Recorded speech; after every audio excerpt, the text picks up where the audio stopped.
श्री कृष्ण गोविंद हरे मुरारे, हे नाथ नारायण वासुदेवा। द्वादश अध्याय श्रीमद् भागवत में सत्संग की महिमा और कर्म तथा कर्म त्याग की विधि है। तो भगवान श्री कृष्ण कहते हैं, प्रिय उद्धव, जगत में जितनी आसक्तियां हैं उन्हें सत्संग नष्ट कर देता है।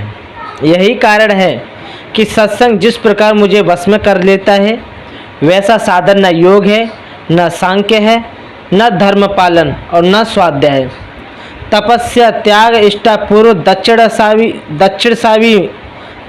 सेवी मैं वैसे प्रसन्न नहीं होता। और श्री कृष्ण भगवान कहते हैं कि व्रत, यज्ञ, वेद, तीर्थ और यम नियम भी सत्संग के समान मुझे बस में करने में समर्थ नहीं है। तो यहाँ पर श्री कृष्ण भगवान कहते हैं कि वृत्तासुर, प्रहलाद, वृषपर्वा, बलि, वाणासुर, मैदानव, विभीषण, सुग्रीव, हनुमान, जाम्बवान, गजेंद्र, जटायु, तुलाधार, वैश्य, धर्मव्याध, कुब्जा, ब्रज की गोपियाँ, यज्ञ पत्नियाँ, दूसरे लोग भी सत्संग के प्रभाव से मुझे प्राप्त कर चुके हैं। सत्संग के द्वारा तो मैं अत्यंत सुलभ हो जाता हूँ। तो उद्धव जी ने कहा, सनकादि योगीश्वरों से भी परमेश्वर प्रभु, यूँ तो मैं आपका उपदेश सुन रहा हूँ, परंतु इससे मेरे मन को संदेह जो है वो मिट नहीं रहा। मुझे स्वधर्म का पालन करना चाहिए, यह सब कुछ छोड़कर आपकी शरण ग्रहण करनी चाहिए। मेरा मन इसी दुविधा में उलझा हुआ है, कृपा करके मुझे ये भली बात ही समझाइए। तो श्री कृष्ण भगवान कहते हैं, प्रिय उद्धव, जिस परमात्मा का परोक्ष रूप से वर्णन किया जाता है वह साक्षात अपरोक्ष प्रत्यक्ष है। वो प्रत्यक्ष है क्योंकि वह निखिल वस्तुओं को सत्ता, स्फूर्ति, जीवन दान करने वाले हैं। ये बात बड़ी समझने की है। वे ही पहले अनाहत नाद स्वरूप परावाड़ी नामक प्राण के साथ मूलाधार चक्र में प्रवेश करते हैं। उसके बाद मणिपुर चक्र नाभि स्थान में आकर पश्यंती वाड़ी का मनोमय सूक्ष्म रूप धारण करते हैं। उसके बाद कंठ देश में स्थित विशुद्ध नामक चक्र में आते हैं। वहाँ मध्यमा वाड़ी के रूप में व्यक्त होते हैं। क्रमश मुख में आकर अश्व, दीर्घादि, मात्रा, उदात्त, अनुदात्त आदि स्वर तथा ककार आदि वर्ण रूप स्थूल वेकरी वाड़ी का रूप ग्रहण कर लेते हैं। अग्नि आकाश में ऊष्मा तथा विद्युत के रूप में व्यक्त रूप में स्थित है।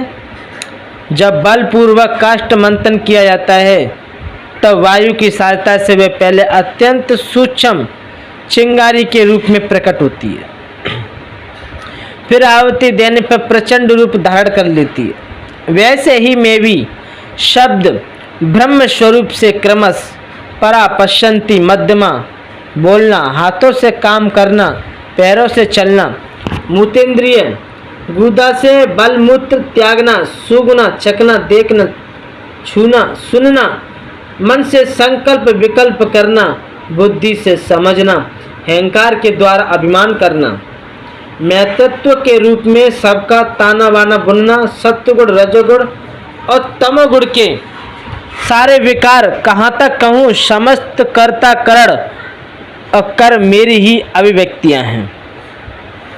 ये सबको जीवित करने वाला परमेश्वर इस त्रिगुण में ब्रह्मांड कमल का कारण है।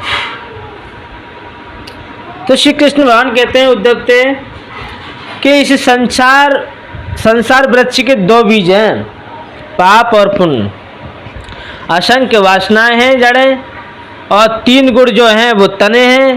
5 भूत इसकी मोटी मोटी प्रधान शाखाएं हैं। शब्दादि 5 विषय रस हैं जो काम, क्रोध, लोभ, मोह, अहंकार।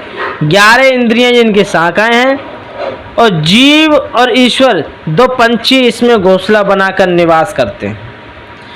इस वृक्ष में वात, पित्त और कफ रूप, 3 तरह की तो इसमें छाल है। इसमें 2 तरह के तो फल लगते हैं, सुख और दुख। ये विशाल वृक्ष सूर्यमंडल तक फैला हुआ है। इस सूर्यमंडल का वेदन कर जाने वाले मुक्त पुरुष पृथ्वी संसार के चक्र में नहीं पड़ते। जो गृहस्थ शब्द, रूप, रस आदि विषयों में फंसे हुए हैं, वह कामना से भरे हुए होने के कारण गिद्ध के समान है। वे इस वृक्ष का दुख रूप फल भोगते हैं, क्योंकि वह अनेक प्रकार के कर्मों के बंधन में फंसे रहते हैं। जो परमांश से विषयों से विरक्त हैं, वो इस वृक्ष में राजहंस के समान हैं और वे इसका सुख रूप फल भोगते हैं। प्रिय उद्धव, वास्तव में मैं एक ही हूँ। ये मेरा जो अनेक प्रकार का रूप है, वह तो केवल माया में है। जो इस बात को गुरुओं के द्वारा समझ लेता है, वह वास्तव में समस्त वेदों का रहस्य जान जाता है। तो हे उद्धव, तुम इस प्रकार गुरुदेव की उपासना रूप अनन्य भक्ति के द्वारा अपने ज्ञान की कुल्हाड़ी को तीखी कर लो और उसके द्वारा धैर्य एवं सावधानी से जीव भाव को काट डालो। फिर परमात्मा स्वरूप होकर उस वृत्ति रूप अस्त्रों को भी छोड़ दो और अपने अखंड स्वरूप में स्थित हो जाओ। बहुत सुंदर बात कही है श्री कृष्ण भगवान ने उद्धव से, और आपने भी सुना होगा। बहुत सुंदर बात है, समझने की है कि आखिर हमने क्या सुना है और क्या हम जान चुके हैं। तो जो हम जान चुके हैं, तो हमें अपने कर्मों में उन शब्दों को लाना चाहिए। फिर हमें उस सत्य को जानना चाहिए जो सत्य है। सत्य यही है